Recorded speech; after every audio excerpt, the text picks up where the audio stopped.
गंजाम जिला मेंढराजपुर रे घटिथिबा बस दुर्घटना रे मृत्यु संख्या 10 को वृद्धि पाइछि।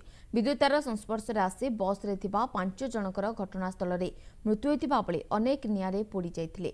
तेबे एही लोमहर्षणकारी घटना को निजे अंगे निभाइबा सह मृत्यु को अति निकटरू देखिछन्ती बासंती साहू। तेबे किभଳି थिला से छातीथरा दृश्य से सबु कैमेरा आगे बखाणिछन्ती बासंती।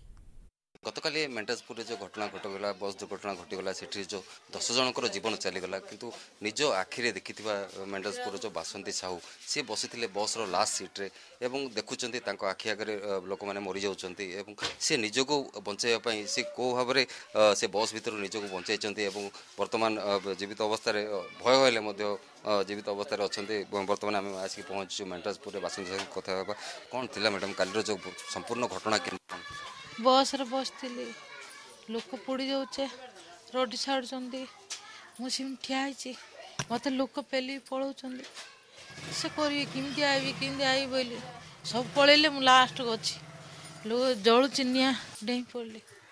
हाँ तो आप देखुले केमती कौन पड़ुले कौन पूरा निआ हुतुत जलुची। हाँ सब पड़ी जोड़ सीट मड़ जागा हुतुत जलुची।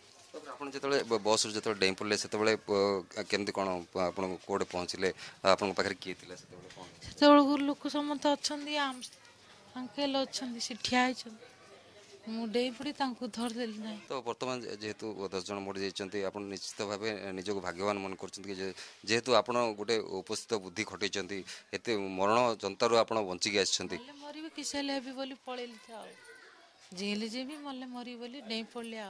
तो भाई देखिपे जो रही मेंढराजपुर जो बासंती साहू मरण जंतर आज खसी आसछन्ती जीवित अवस्था अच्छा तथापि वर्तमान पर्यंत मन में भय भरी रही।